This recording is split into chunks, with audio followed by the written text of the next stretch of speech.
Hello friends, welcome to my YouTube channel Code with Neha. तो आज हम सी प्रोग्रामिंग में पढ़ने जा रहे हैं एक और प्रोग्राम। सो गाइस, पहले की वीडियो में मैंने आपको इफ एल्स स्टेटमेंट अच्छे से करवाया हुआ है। अगर किसी ने मेरी वो वाली वीडियो नहीं देखी तो प्लीज पहले प्लेलिस्ट में जाके वो वाली वीडियो देख लीजिएगा। सो प्रोग्राम क्या करने जा रहे हैं, हम प्रोग्राम करने जा रहे हैं program to demonstrate use of if else statement. So मतलब क्या है, हम इफ एल्स स्टेटमेंट के बारे में और अच्छे से जानेंगे इस प्रोग्राम के थ्रू। ठीक है। सो मैंने इस प्रोग्राम में टाइटल नहीं लिखा कि हम प्रोग्राम में क्या कर रहे हैं, बट मैंने यहाँ पे ग्रीन लाइन से क्या लिखा हुआ है, एक बैकस्लैश से कुछ सिंटेक्स है। ये सिंटेक्स किस चीज का है, ये सिंटेक्स है कमेंट का। सो ये आपको पता होना चाहिए कि सी में क्या सिंटेक्स किस चीज का होता है। डबल बैकस्लैश हमारा सिंटेक्स होता है सिंगल लाइन कमेंट का। सो मैंने यहाँ पे कमेंट लेके इसको टाइटल दे दिया हुआ है। कमेंट क्या होती है, हमारी नॉन एग्जीक्यूटेबल स्टेटमेंट होती है जो कि हमारे अंडरस्टैंड करने के लिए ही प्रोग्राम में लिखी जाती हैं। ठीक है। सो यहाँ पे मैंने टाइटल क्या दिया हुआ है, program to check number is even और ऑड। ठीक है। सो हम क्या चेक कर रहे हैं कि क्या मेरा नंबर इवन है या ऑड है। ठीक है। सो प्रोग्राम करने से पहले आपको इतना पता होना चाहिए कि इवन और ऑड नंबर कौन से होते हैं। इवन नंबर वो होते हैं जो कि हमारे 2 से डिविजिबल हो जाएं, फुल्ली डिविजिबल हो जाएं, और ऑड नंबर वो होते हैं जो 2 से डिविजिबल ना हो। ठीक है। सो ये इसका मेन लॉजिक है। सो आपको ये आइडिया होना चाहिए कि हमने प्रोग्राम में करना क्या है। ठीक है। सो ये आपको फर्स्ट इसकी टाइटल तो पता लग गया कि हम प्रोग्राम में करने क्या वाले हैं। ठीक है।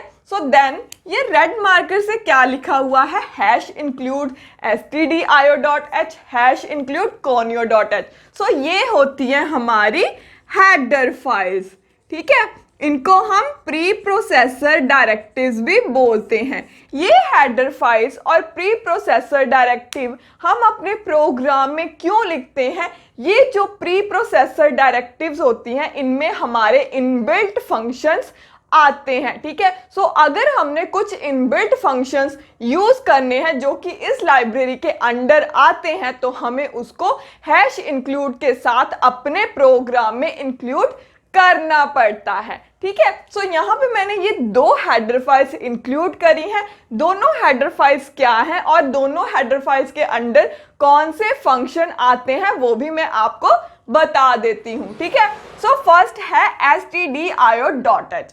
stdio.h की फुल फॉर्म होती है स्टैंडर्ड इनपुट आउटपुट। मतलब जो भी स्टैंडर्ड इनपुट आउटपुट के फंक्शन हैं वो इस लाइब्रेरी के अंडर आते हैं। ठीक है। सो इस प्रोग्राम में कौन से फंक्शन है जो स्टैंडर्ड इनपुट आउटपुट के अंडर आते हैं और हम यूज कर रहे हैं, तो वो है printf और scanf। ठीक है।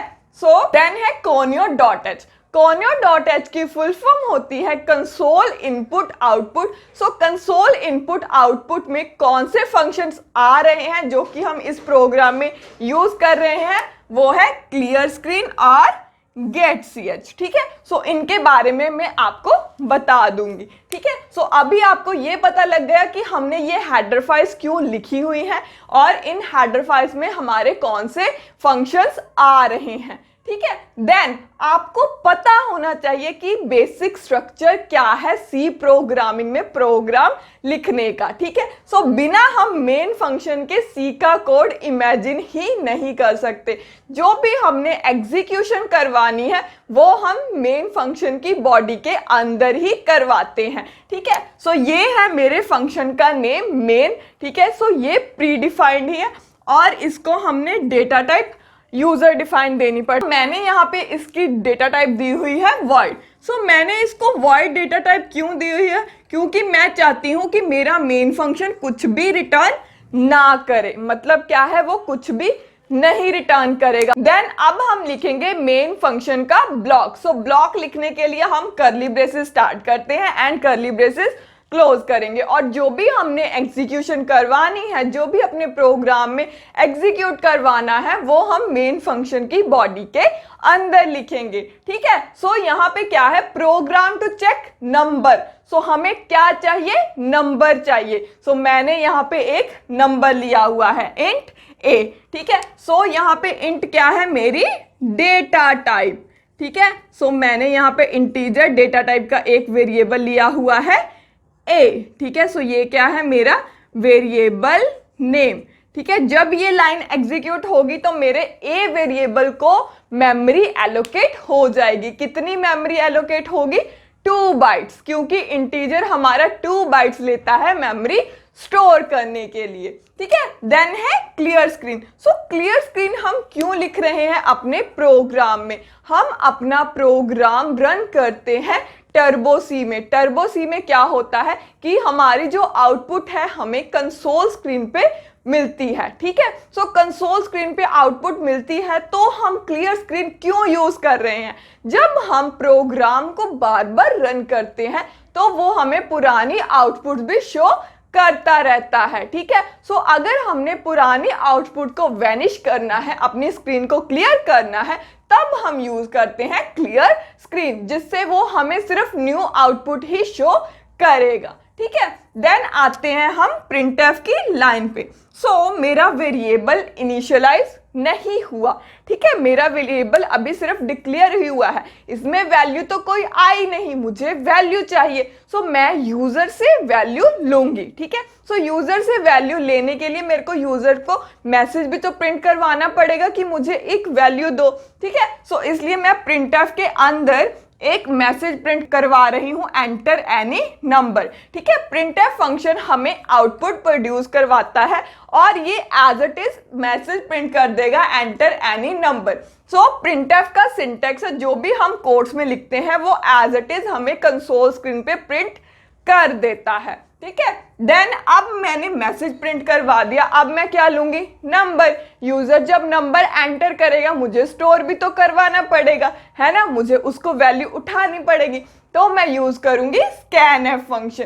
स्कैनफ फंक्शन यूजर से वैल्यू रीड करने के लिए यूज करा जाता है। ठीक है, तो इसके सिंटेक्स में हम लिखते हैं डबल कोट्स में जो भी इस डेटा टाइप का फॉर्मेट एक्सेसिफायर इसको डिनोट करता होगा वो हमें यहाँ पे लिखना पड़ता है। ठीक है, देन कॉमा डाल के एड्रेस ऑपरेटर के साथ जिस वेरिएबल की लोकेशन पे हमने वैल्यू स्टोर करवानी होती है वो वेरिएबल लिखना पड़ता है। ठीक है, सो एड्रेस ऑपरेटर हम क्यों लिखते हैं, एड्रेस ऑपरेटर हम इसलिए लिखते हैं क्योंकि हमने वेरिएबल की लोकेशन पे वैल्यू स्टोर करवानी होती है। ठीक है, सो उसके एड्रेस पे जाने के लिए, उसकी लोकेशन पे जाने के लिए हम यूज करते हैं एड्रेस ऑपरेटर। सो ये स्कैनफ के सिंटेक्स में ही है, इसको एज इट इज यूज करना पड़ेगा। ठीक है, सो देन मेरे पास नंबर भी आ गया।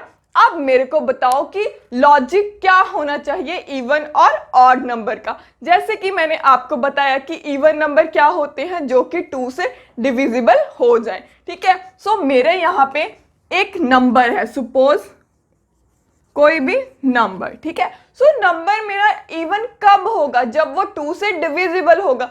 2 से डिविजिबल कैसे होगा, हमें कैसे पता लगेगा, जब उसका रिमाइंडर 0 आए। जब वो 2 से डिविजिबल हो जाएगा, मतलब उसका रिमाइंडर 0 आ जाएगा, तो वो क्या होगा, इवन नंबर होगा। सो सी प्रोग्रामिंग में हमें रिमाइंडर कौन सा ऑपरेटर रिटर्न करता है आपको पता होना चाहिए। ठीक है, सो वो है मॉडुलस ऑपरेटर। ठीक है, अगर मैं नंबर को मॉडुलस करूंगी 2 से, ठीक है, सो वो अगर 0 के इक्वल आ जाए, रिमाइंडर 0 के इक्वल दे दे, तो क्या है मेरा नंबर, इवन, है ना। सो यही है इसका लॉजिक। ठीक है, सो ये मॉडुलस ऑपरेटर क्या देता है, हमें रिमाइंडर रिटर्न करता है, आपको पता होना चाहिए। सो यही लॉजिक मैंने यहाँ पे लिखा हुआ है। हम इफ के अंदर क्या लिखते हैं, कंडीशन ही लिखते हैं। सो हमने सिंपल कंडीशन लिख दी। ठीक है, सो यहाँ पे नंबर क्या था मेरा a, so a modulus 2 equal to 0। So अगर वो हमें रिमाइंडर 0 रिटर्न कर देगा मतलब क्या है, नंबर मेरा इवन है। ठीक है, सो अब यहाँ पे मैंने इफ का ब्लॉक नहीं लिखा क्योंकि मैं इफ के अंदर सिंगल स्टेटमेंट एग्जीक्यूट करवाना चाहती हूँ, तो वो उसको मैं एज इट इज लिख दूंगी। अगर मैंने मल्टीपल स्टेटमेंट एग्जीक्यूट करवानी होती इफ के ब्लॉक में तो मैं यहाँ पे करली ब्रेसेस डाल के इफ का पूरा ब्लॉक लिखती। ठीक है, सो ये क्या होगा, जब मेरी कंडीशन ट्रू होगी। अब आपको पता होना चाहिए कि इफ एल्स में क्या होता है, ट्रू और फॉल्स हमें दोनों लिखने पड़ते हैं। इफ क्या होता है, ट्रू के केस में। सो अगर मेरी ये कंडीशन ट्रू हो गई तो क्या होगा, नंबर मेरा इवन होगा। ठीक है, सो अगर फॉल्स हुई तो क्या होगा, फॉल्स हुई तो हम आएंगे एल्स के ब्लॉक में। So else printf number is odd. ठीक है, एल्स में हम कंडीशन नहीं लिखते। ठीक है, अगर हमारा ये फॉल्स होता है वो डायरेक्ट एल्स में आता है। ठीक है, सो एल्स में भी मैंने मैसेज प्रिंट कर दिया नंबर इज ऑड। ठीक है, सो ये हो गया हमारा इवन ऑड का लॉजिक। ठीक है, सो देन है get C H. So get C H हम क्यों यूज कर रहे हैं, जैसे कि मैंने आपको बताया कि हम टर्बो सी में अपना प्रोग्राम रन करते हैं और हमें आउटपुट कहाँ पे शो होती है, कंसोल स्क्रीन पे। ठीक है, so get C H use होता है कंसोल स्क्रीन पे आउटपुट को होल्ड करने के लिए। अगर हम गेट सी एच नहीं लगाते तो हमें वो आउटपुट बिल्कुल ब्लिंक करके शो करके चला जाता है कुछ नैनो सेकेंड्स के लिए। ठीक है, सो जो हमें पता भी नहीं लगती कि क्या आउटपुट आ रही है। सो उसको होल्ड करने के लिए हम गेट सी एच लगाते हैं। गेट सी एच क्या करता है, एक की डिमांड करता है। अगर हम कोई की प्रेस करेंगे तभी वो कंसोल से बाहर हमें लेके आएगा। ठीक है, सो ये हो गया हमारा इस प्रोग्राम की डिस्क्रिप्शन। अब इसको आउटपुट के जरिए अच्छे से समझ लेते हैं कि इसकी आउटपुट कैसे आएगी। सो अब इसकी आउटपुट देखते हैं। जैसे कि मैंने बोला था कि यहाँ पे उसको मेमोरी एलोकेट हो जाएगी। ठीक है, और हमारी स्क्रीन क्लियर भी हो जाएगी क्लियर स्क्रीन फंक्शन के साथ। ठीक है, देन वो हमें मैसेज प्रिंट कर देगा enter any number, enter any number. ठीक है, सो हमें नंबर एंटर करना पड़ेगा। सपोज मैं एंटर कर देती हूँ 4। ठीक है, सो इतना आपको पता है कि 4 हमारा इवन नंबर है। क्या हमारा प्रोग्राम हमें बता रहा है कि 4 हमारा इवन नंबर है? सो वो देखते हैं, वो यहाँ पे आके चेक करेगा इफ के केस में। जब हम 4 दे देंगे तो वो स्कैनफ क्या करेगा, ए की लोकेशन पे 4 स्टोर कर देगा और ए में वैल्यू आ जाएगी 4। ठीक है, सो वो यहाँ पे आके चेक करेगा 4 मॉडुलस 2 इक्वल टू 0। ठीक है, सो क्या मेरा 4 2 से फुली डिविजिबल है? यस है। सो हमारा रिमाइंडर क्या आएगा, 0। सो ये प्रिंट कर देगा हमें number is even, number is even. ठीक है, सो अगर मैं यहाँ पे 4 नहीं देती, कोई ऑड नंबर देती, ऑड नंबर ले लो कोई 7, सपोज मैं 7 एंटर करती और ए में वैल्यू क्या आती, 7। ठीक है, सो वो यहाँ पे क्या करता, 7 मॉडुलस 2 इक्वल टू 0 चेक करता। सो 7 को हम डिवाइड करके देखते हैं, 2 3 6। ठीक है, तो 1 हमारा क्या आया, रिमाइंडर। सो क्या मेरा 1 इक्वल टू 0 है? नो, ये क्या है, फॉल्स है। तो वो एल्स के ब्लॉक में आता, वो इफ के ब्लॉक में एंटर ही नहीं करता और हमें प्रिंट क्या कर देता, नंबर इज ऑड। ठीक है, सो ये हो गया हमारा सिंपल सा प्रोग्राम इफ एल्स स्टेटमेंट का। सो गाइज, आज की वीडियो में हमने इफ एल्स स्टेटमेंट का प्रोग्राम देखा। सो होप आपको क्लियर हो गया होगा, होप आपको समझ में आ गया होगा। अगर आपको समझ में नहीं आया, इसमें कोई डाउट हुआ तो प्लीज कमेंट करके जरूर बताना। और अगर आपको वीडियो पसंद आई तो लाइक जरूर कर देना और जिसने सी प्रोग्रामिंग अच्छे से करनी है उसके साथ शेयर भी जरूर करना। और अगर आपको भी सी प्रोग्रामिंग अच्छे से करनी है तो please subscribe my YouTube channel. Thank you so much.